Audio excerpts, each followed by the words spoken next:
I want you to close your eyes and use your mind to think of a time where a man was defined by his God-given race, where nothing else mattered but the color of your face. Now imagine a boy that had to live in this place. And as he grew older, the world just grew colder. He watched his father die at the hands of racist Klansmen. His grandmother was raped by her slave master, and that's how his mother happened. Trapped in a foster home, he saw the world as bigger. His teacher told him, "You can't be a lawyer because you're a nigger." So he dropped out of school and he started to sell drugs. Then pimping and gambling, became a real thug. Cause he was smooth and he could talk and he could pack that heat. Went from being class president in school to king of the streets. Set his sights on the rich people in Boston's elite. Robbed the city blind as they slept in their sheets. But this story is cliche, it only ends one way. Got caught by the cops and got locked away. Judge gave him 10 years to pay for his crimes, but he had no idea what he would learn in this time. See, prison is like the streets. It's all about power and rage. But what's really power when you're locked in a cage? Everyone's afraid of the guard with the gun, but there were a group of brothers who were afraid of no one. They didn't dope or drink or pop their collars. They were clean, they dressed well, and they spoke like scholars. So one day as they came around, he gave them a listen. They talked about a way to get out of this prison. They said, our people have been in prison for 400 years, but we ain't talking about this place. We talking about the prison in here. They said God is really black and the paintings of Jesus in churches is a lie. They said we were a people of heaven and Satan is white. So he sat and he thought of all the devils in his life. White people had always treated him like a sinner. He thought of all the times that they called him nigger. So he accepted their ways and feasted on knowledge. A high school dropout enrolled in the prison's college. Driven by the fact that his people were enslaved for centuries, he got his college degree from Charleston State Penitentiary. Came out of prison blazing. First thing he did was join a group called The Nation. Led by a man who claimed to have sacred revelations, he dedicated his life to this man and started preaching full time. He started by preaching on street corners and in bus lines to talking on TV and on the radio. In just a few years, he had filled up a stadium. He was leading rallies attended by thousands of blacks. The entire city of Harlem had his back. His following eventually became so broad, the cops had to call him to disperse this mob. It got to the point that he was in the news every day. His demand for justice made him the face of black rage. He said, we were a people of pride and the whites took it away and we gonna get it back even if it sends the devils to their graves. His attitude and demeanor became legendary, ending every speech with by any means necessary.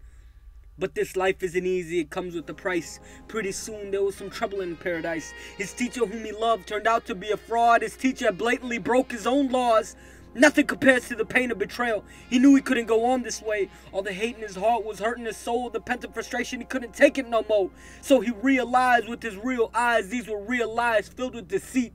November 22nd, 1963. Everyone wanted to know what the blacks believed. Kennedy had just been shot by Oswald, like Lincoln had been shot by Booth.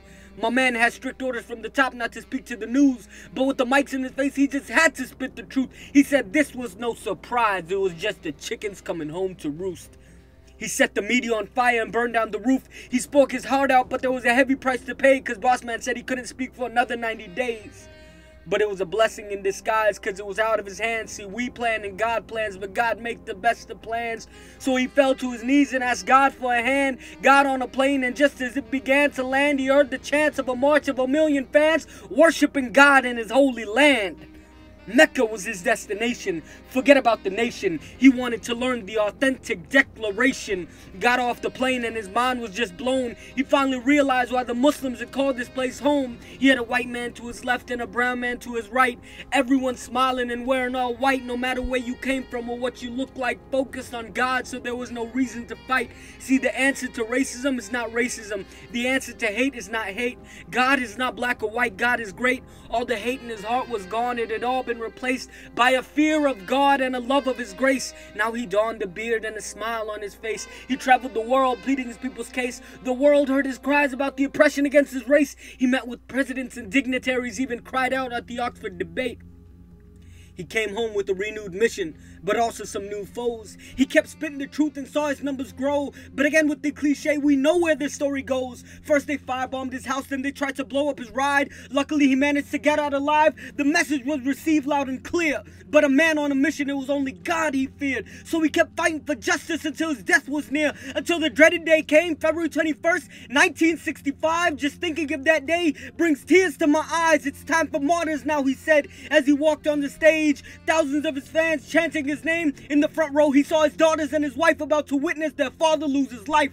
Assalamu alaikum, my brothers and sisters, were the last words that he said before the gunmen rushed the stage and put 20 bullets in his chest. In Harlem, New York, he was laid to rest. This legend was none other than my man Malcolm X. You can kill a revolutionary, but you can't kill the revolution. You can be a part of the problem, or you can be a part of the solution. Hate will not accomplish anything, it'll just continue to destroy us. We gotta learn from the lessons of the people who came before us. He has no idea how much I've learned from his journey.